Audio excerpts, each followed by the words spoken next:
Bonjour et bienvenue dans ce podcast Oser une autre voie qui est fait pour vous si vous avez envie de changer, de lâcher le perfectionnisme, de prendre soin de vous et du temps pour vous. Je vous invite le vendredi dès 6h du matin où je vous partagerai mes astuces, mes déclics, mes réflexions, mes expériences et autres pour y parvenir avec parfois des invités et surtout des livres.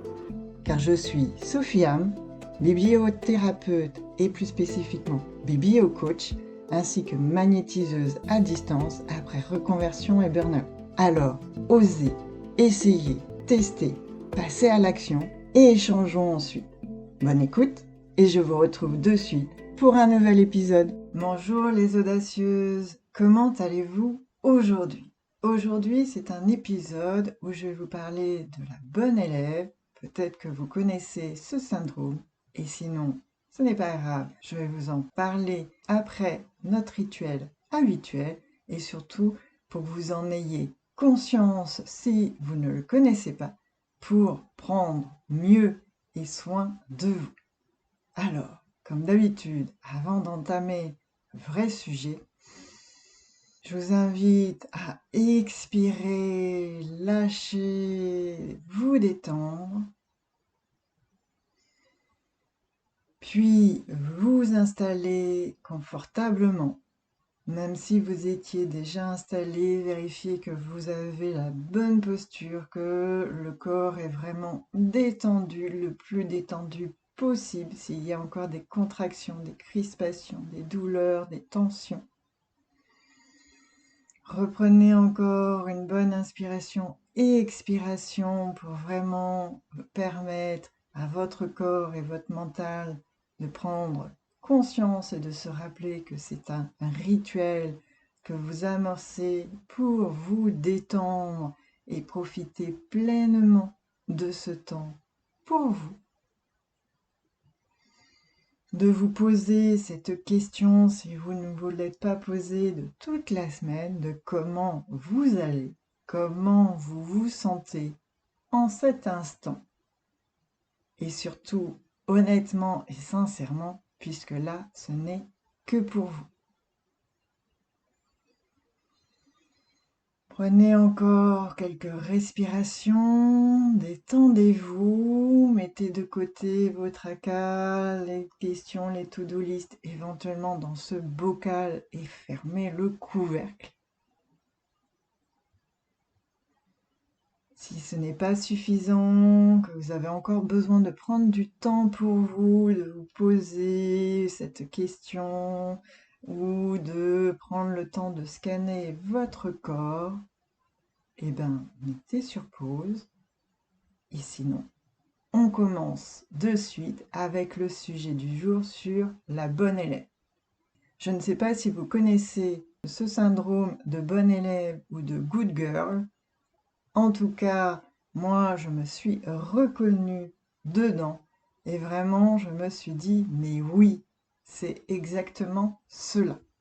Et peut-être que ça peut permettre à certaines par rapport au burn-out dont je vous parlerai la semaine prochaine dans une halte en gare avec 2 livres, c'est peut-être même quelque chose qu'il faudrait que l'on sache, que l'on connaisse d'autant plus, car les symptômes sont vraiment visibles, reconnaissables, et pour éviter ce burn-out. Même si, pour moi, il a été positif et ça a été une vraie chance, j'entends bien que pour beaucoup, c'est quand même encore très négatif, cela fait peur, cela n'est pas du tout confortable. Et pendant qu'on y est, oui, ce n'est pas du tout confortable, mais n'empêche, voilà peut-être quelque chose pour vous aider à mieux prendre soin de vous. Ce syndrome, ce n'est pas un syndrome comme un diagnostic médical, il n'y a pas de test, c'est plutôt un ensemble de comportements qui sont liés à une peur et souvent qui remontent à notre enfance.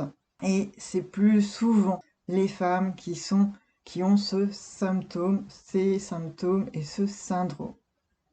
Pour les signes, vous allez comprendre, c'est être perfectionniste, être toujours à l'écoute des autres, avoir de la difficulté à dire non, être dans une recherche, un besoin constant de la validation par les autres, aussi d'avoir la peur d'être illégitime, d'avoir le syndrome de l'imposteur, d'avoir une anxiété liée à la performance, être dans le contrôle, dans la vigilance, d'être vraiment dans tous ces symptômes et souvent dans l'extrême, ce qui aboutit à un épuisement chronique si on n'en a pas conscience et qui peut aller jusqu'à un burn-out puisqu'on se met trop de pression.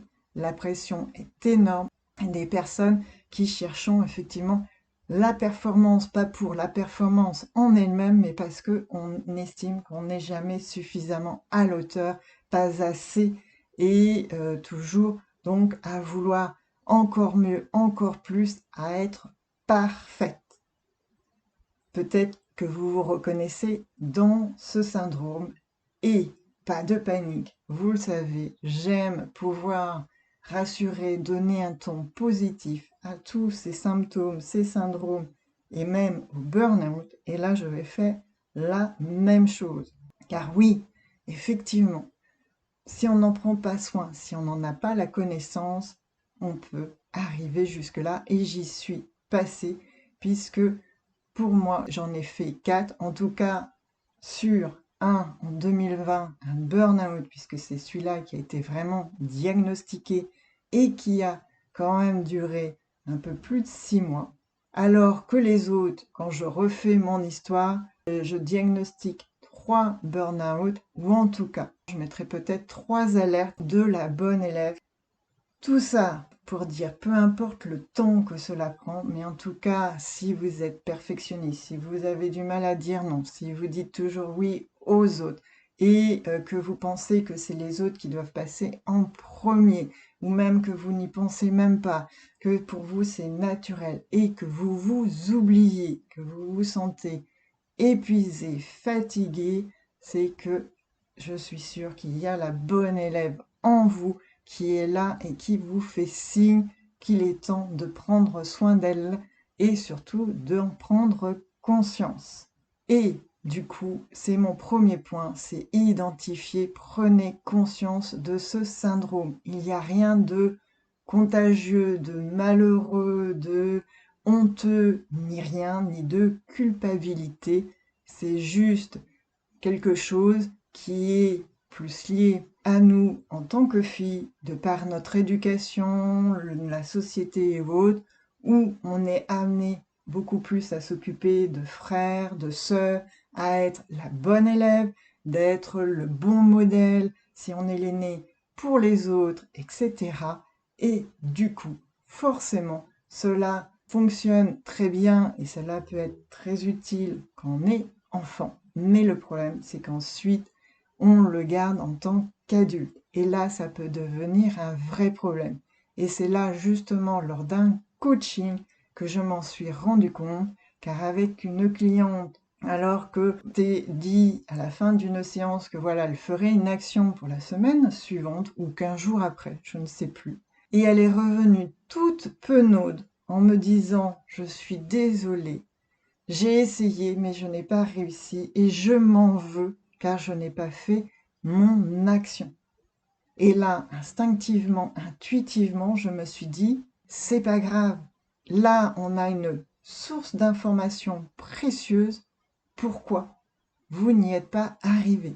Pourquoi cela a été impossible? » Alors peut-être que ça a été juste impossible par faute de temps, et ok, c'est que on a mal identifié le temps qu'il lui faudrait pour mettre en action, ou au contraire, il y avait des résistances, des blocages, et qu'il était important de travailler dessus pour que cela soit fluide.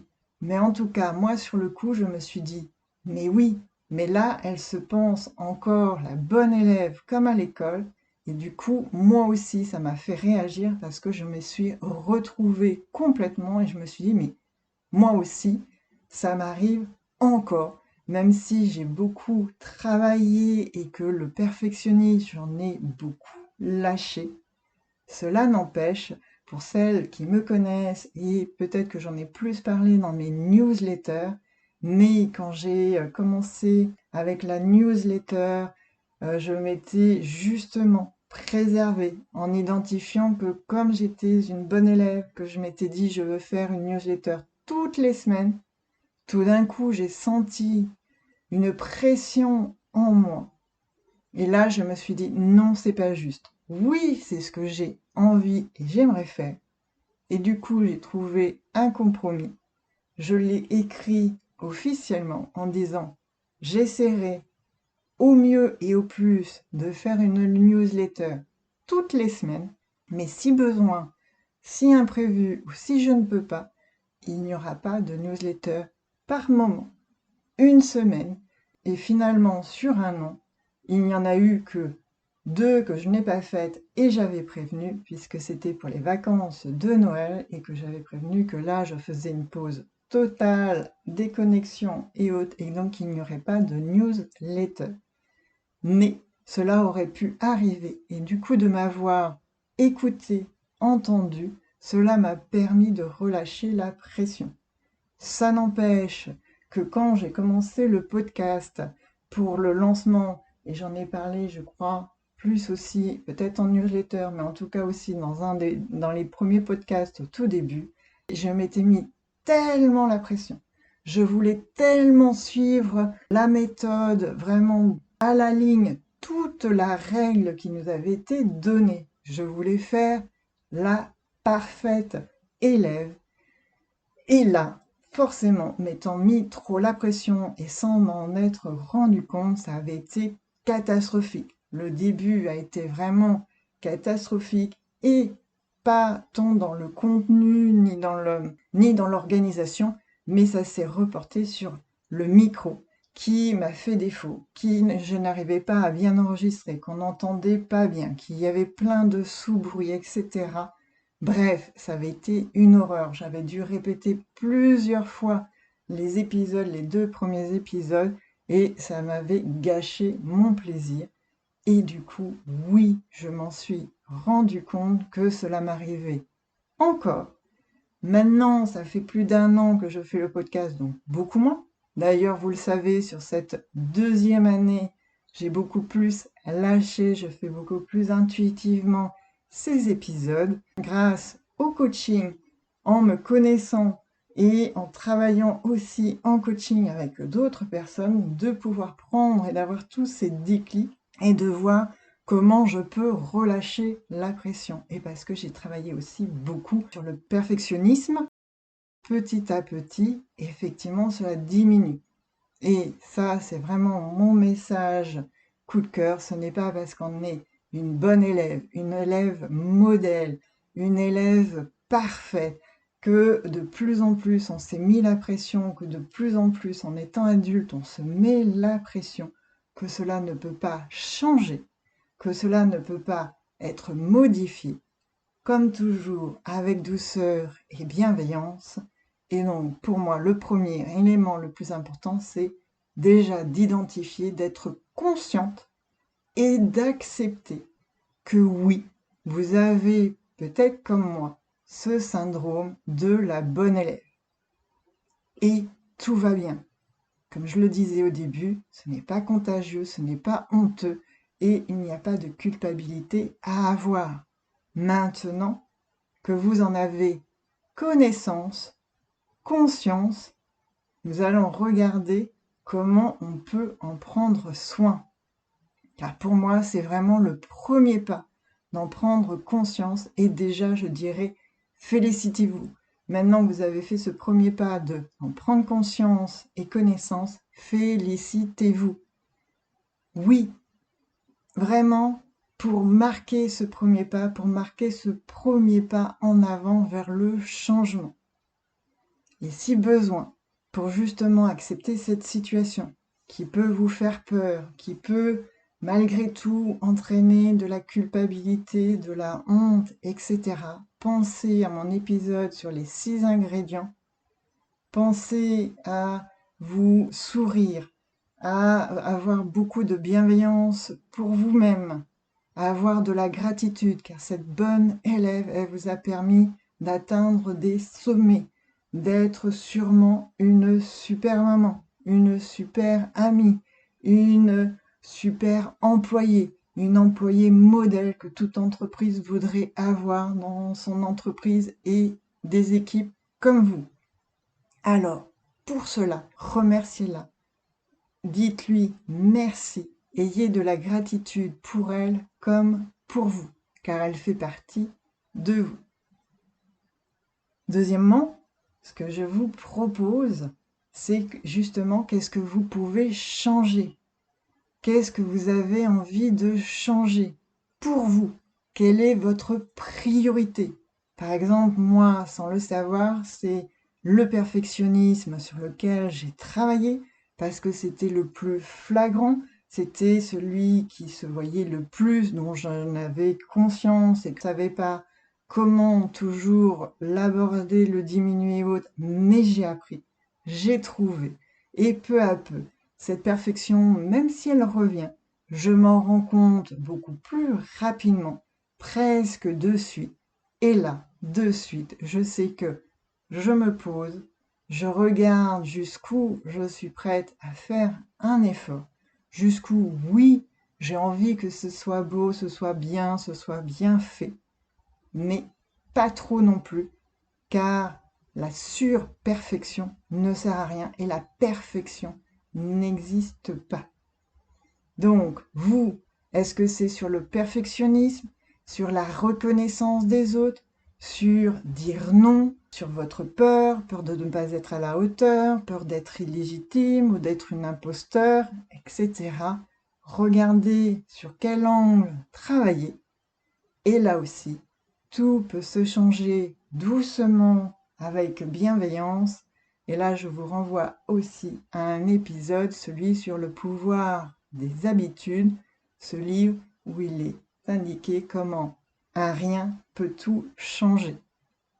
Donc oui, faites-vous confiance, vous allez trouver sous quel angle et quel est le petit point que vous allez pouvoir changer et qui va avoir vraiment un impact sur vous et sur cette bonne élève. Et surtout, ne la mettez pas au cachot. Ne lui dites pas que c'est à cause d'elle et autres. Non, puisque vous allez vous faire du mal et que pour moi, c'est plutôt, ça fait partie de vous. Et je vous inviterai, en troisième point, à vraiment vous aimer. En troisième point, ou peu importe dans quel ordre vous allez le faire, ou tout ensemble au moment où vous allez identifier, mais aimez-vous. Prenez soin de vous, car c'est un besoin de connexion. Et là aussi, je vous renvoie aussi besoin, et avec ce besoin de connexion, offrez-vous de l'amour, offrez-vous, prenez soin de cet enfant intérieur et ici de votre bonne élève, qui est exigeante, qui est dans il faut toujours faire mieux, etc., comme à l'école. Sauf que là, l'école est finie. Qu'aujourd'hui, vous êtes une adulte responsable et donc vous pouvez vous autoriser à dire non, à réfléchir à jusqu'où vous voulez être dans le détail, jusqu'où vous voulez bien faire, tout en prenant soin de vous et en regardant vraiment vos envies, vos besoins, jusqu'où pour vous c'est agréable et confortable. Et je sais que dire non, c'est difficile. Et pour moi, ce qui m'a aidé, c'est je dis non à une personne, mais je dis oui à moi. Et par moments, c'est essentiel, car si je ne dis pas aussi oui à moi, je m'oublie totalement, je m'épuise totalement, mais du coup, je ne serai pas du tout efficace. Et là, du coup, ma bonne élève va pas être du tout contente. Et là, du coup, je vais me sentir complètement coupable, honteuse, et je vais peut-être aller jusqu'à la procrastination, car j'aurai trop peur de rendre ce travail qui est pour moi ne répond pas à ses exigences, car je ne me serai pas respectée, je me serai épuisée. Et j'ai trouvé une formule d'une podcasteuse, Tiffen Galda, où je vous mettrai aussi son épisode sur la bonne élève, qui a un podcast sur oser l'aventure d'être soi et qui, elle, ce qui l'a changé, c'est de dire oui à la personne, mais non à la proposition. C'est-à-dire que quand on vous fait une proposition, que vous auriez eu tendance à dire oui, forcément, je veux le faire et autres, mais que vous n'avez pas le temps, pas l'énergie, pas le budget, que sais-je, dans ces cas-là, vous remerciez la personne, vous, et ce sera peut-être beaucoup plus simple pour commencer au début pour vous qui osez pas dire non. Donc vous dites oui à la personne, vous la remerciez pour sa proposition, la confiance qu'elle vous accorde, etc. Mais que ce n'est pas le moment pour vous, que ce n'est pas pour X raison. En tout cas, la raison sans plus vous justifier. Et aussi, faites-vous des compliments. On en a parlé il y a peu dans 2-3 épisodes précédents. Faites-vous des compliments. Dites-vous des mots gentils. Félicitez-vous. N'attendez pas que ce soit les autres qui vous félicitent. Si vous êtes contente de vous, si vous vous dites chouette, c'est quand même pas mal, même si effectivement, vous l'avez entendu, j'ai dit quand même pas mal, même si vous pensez et vous auriez aimé faire encore plus, faire encore mieux, parce que vous êtes encore dans ce perfectionnisme. En tout cas, si quand même une petite étincelle de satisfaction, de joie, de contentement est là, prenez-la, préservez-la et félicitez-vous. Vous avez le droit de vous féliciter. Vous avez le droit de crier victoire, d'être contente de vous, d'avoir fait, d'avoir réussi, d'avoir terminé, d'avoir commencé et surtout d'avoir commencé à prendre soin de cette bonne élève et donc de vous-même. Car oui, si vous êtes dans la perfection, que vous voulez être parfaite et autres, vous l'êtes déjà. Donc, bravo, félicitations les audacieuses, vous êtes déjà une bonne élève, une magnifique, courageuse, audacieuse élève. Donc oui, avec de l'audace, avec votre énergie de perfectionniste et autres, forcément, vous pouvez déjà vous féliciter. Célébrez-vous et faites-vous des compliments. Et oui, la célébration, c'est important, et pas que le 8 mars. Pas que le 8 mars, mesdames, célébrez-vous à chaque fois que vous faites un pas devant, que vous lâchez la pression, que vous lâchez le contrôle, que vous lâchez l'hypervigilance, que vous lâchez l'anxiété et la performance. Oui, bravo, félicitations, et vraiment, soyez fiers de vous car être une bonne élève, c'est magnifique. Maintenant, juste, mon point de vue, cette intention de l'épisode, c'est juste de prendre conscience d'abord de cette bonne élève et ensuite d'en prendre soin. Elle a besoin d'être rassurée, cajolée et de savoir que l'école est finie, que vous pouvez vous autoriser à de nouvelles choses et à moins de pression. Ce n'est plus obligatoire et surtout pour de la reconnaissance extérieure. Commencez par vous valoriser, à être fier de vous. Et pour cela, si vous ne savez pas comment célébrer, où célébrer, et si vous n'osez pas célébrer, rejoignez la communauté, votre communauté, pour qu'on vienne vous féliciter, vous célébrer, vous redonner cette belle énergie, que vous puissiez la prendre, la savourer sans honte et sans culpabilité, car oui, vous y avez droit, et ainsi vous allez prendre de plus en plus et mieux soin de vous et de cette partie de vous, la bonne élève, et éviter, si c'est possible, en tout cas je vous le souhaite, l'épuisement et surtout le burn-out. D'ailleurs, comme je vous l'ai dit en introduction, je vous en parlerai la semaine prochaine avec 2 livres, et même si c'est positif, on peut en faire comme tout quelque chose de très positif. Vraiment, si vous pouvez, moi je suis pour le préventif, donc prévenez-vous, Prenez soin de vous, prenez conscience et soin de cette bonne élève et ainsi vous pourrez encore plus donner et faire ce que vous voulez, ce qui vous est important pour vous, mais avec la bonne énergie et parce que vous l'aurez choisi. Alors, mesdames, prenez soin de vous. Magnifique journée, magnifique week-end. Célébrez-vous, quel que soit le jour, quelle que soit l'heure. Et je vous dis à la semaine prochaine. Et voilà, chers audacieux, c'est fini pour aujourd'hui. Et je vous remercie pour votre écoute. Prenez le temps de descendre du train ou, si vous pouvez, restez-y encore quelques instants. J'espère que ce moment entre nous vous a plu et si c'est le cas, abonnez-vous au podcast, laissez-moi un commentaire et ou 5 étoiles sur votre plateforme préférée. Partagez-le aussi autour de vous. Vous pouvez également me retrouver sur mon site web ou par mail. Vous avez toutes mes coordonnées en dessous de l'épisode dans la partie description. Et en attendant le prochain épisode, prenez soin de vous.